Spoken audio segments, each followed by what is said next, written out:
NCR news channel को subscribe जरूर करें ताकि कोई खबर आपसे छूट ना जाए।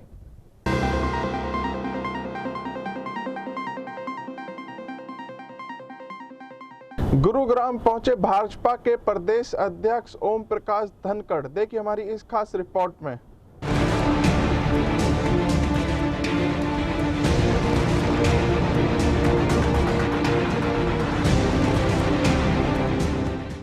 और इसमें जो सबसे बड़ी अच्छी बात जिसको मैं देखता हूँ वो ये है कि इसका 34% 61,000 करोड़ रुपये वो पूंजीगत व्यय है, यानी विकास के कामों में आएगा, बाकी पैसा तनख्वाह में जाता है।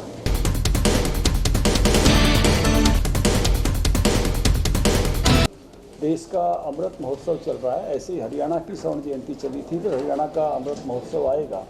उस दृष्टि को देखते हुए 5 बिंदुओं पर ध्यान देते हुए ये बजट बनाया गया है।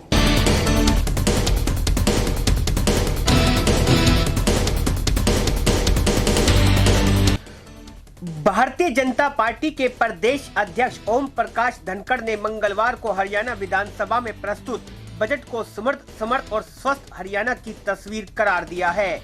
उन्होंने कहा कि मुख्यमंत्री मनोहर लाल खट्टर द्वारा वित्त मंत्री के रूप में पहले से ही मजबूत हरियाणा को ही और मजबूत करने की एक ईमानदारी कोशिश की गई है। प्रदेश अध्यक्ष पार्टी कार्यालय में कार्यकर्ताओं के साथ बजट कार्यवाही को लाइव देखने के लिए बाद पत्रकारों से बातचीत कर रहे थे। उन्होंने इस बार के बजट को कर मुक्त मनोहर लाल बजट बताते हुए कहा है कि प्रदेश के हर क्षेत्र और हर वर्ग का ध्यान रखा गया है। पिछली बार के मुकाबले इस वर्ष 2022-23 के लिए 15.6% अधिक 1,77,255.99 करोड़ रुपए का बजट पेश करना बताता है कि भाजपा के नेतृत्व में प्रदेश लगातार तरक्की कर रहा है। सुषमा स्वराज पुरस्कार घोषणा को मनोहर लाल सरकार द्वारा महिला दिवस पर महिलाओं के लिए एक बड़ा तोहफा बताते हुए कहा कि खेल और राजनीति में प्रदेश का नाम रोशन करने वाली महिलाओं के लिए प्रदेश सरकार ने सुषमा स्वराज राज्य स्तरीय पुरस्कार के तहत 5 लाख रुपए की राशि घोषित कर केवल प्रदेश की समस्त नारी शक्ति का सम्मान दिया है। अगर आपने अभी तक हमारा चैनल सब्सक्राइब नहीं किया तो अभी सब्सक्राइब करें और बेल आइकॉन को क्लिक करके हमारी लेटेस्ट वीडियोस के बारे में अपडेट जानें। बजट की जो कुल राशि है वो 1,77,255 करोड़ रुपए, ये एक अच्छी बढ़ोतरी है। पिछली बार 1,53,000 करोड़ की राशि थी जो 170 पर पहुंची है। और इसमें जो सबसे बड़ी अच्छी बात जिसको मैं देखता हूँ वो ये है कि इसका 34% 61,000 करोड़ रुपये वो पूंजीगत व्यय है, यानी विकास के कामों में आएगा, बाकी पैसा तनख्वाह में जाता है। तो इसलिए पहले ये राशि कम होती थी, 20% होती थी, अब ये 34% तक पहुंची है, लगातार बढ़ रही है।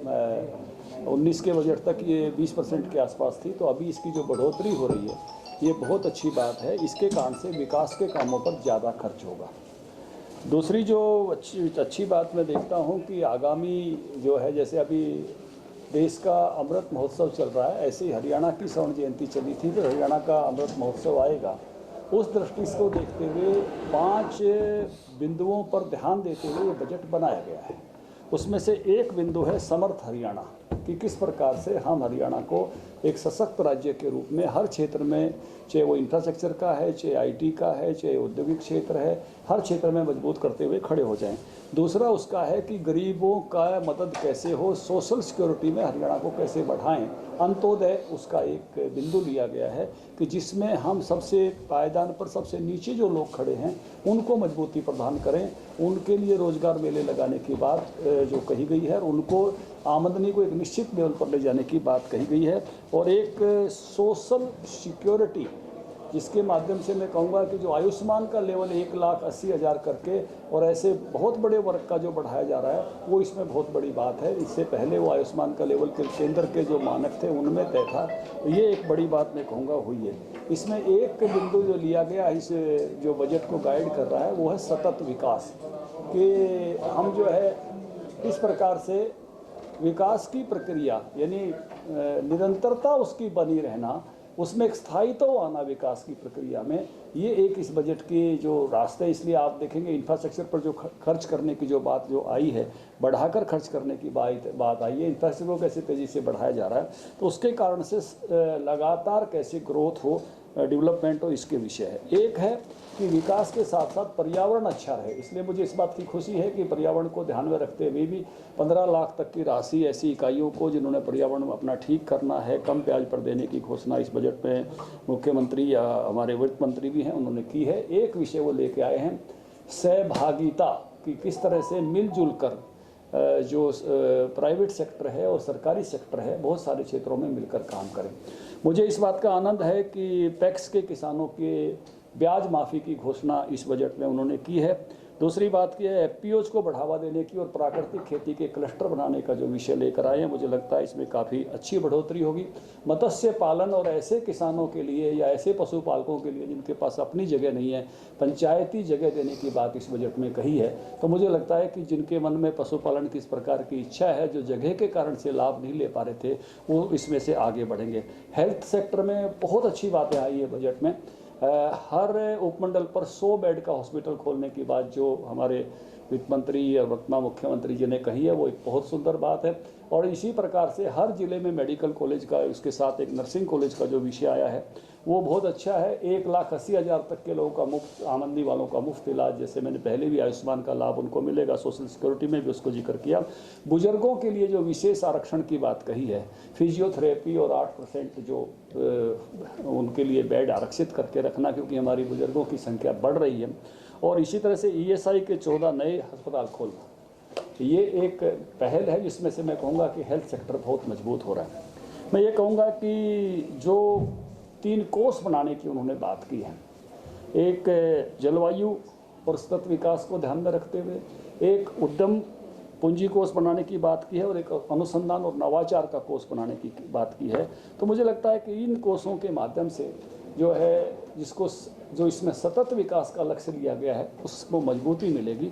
और एक विषय जो इसमें आज जो बहुत अच्छा आया है, वो विषय है कि किस प्रकार से ग्रामीण क्षेत्र में पंचायती राज को, शहरी क्षेत्र में स्थानीय निकाय को दृढ़ करने के लिए ग्रामीण विकास को, शहरी विकास को स्थापना की बात इसमें मुख्यमंत्री जी ने की है। और अधिकार बढ़ाए हैं स्थानीय निकायों के और जिला परिषदों के कि कैसे वो सड़कों के रखरखाव और बाकी सब चीज़ों में भी आगे बढ़ेंगे। ये बहुत अच्छा विषय इसमें बढ़ा है। एक मैं देखता हूँ कि जो हमारी बड़ी समस्या है हरियाणा की, वो समस्या है पानी का जो लेवल हमारा घटता जा रहा है। 5,000 ऐसे बोरवेल जिसमें पानी वापस जाएगा, रिचार्जिंग वेल जो है, वो लगाने की बात इसमें से हुई है। और एक बहुत बड़ी मात्रा में चेक डैम अरावली में और शिवालिक में बनाने की घोषणा आज उन्होंने की है, जिसके कारण से मुझे लगता है कि जो 40 लाख एकड़ फुट का पानी का घाटा है हर साल का, उसमें लाभ मिलेगा। गुरुग्राम से एनसीआर न्यूज के लिए ब्यूरो रिपोर्ट। अपने शहर की ताजा खबरों के लिए एनसीआर न्यूज के साथ बने रहिए। चैनल को लाइक व सब्सक्राइब करें। नमस्कार।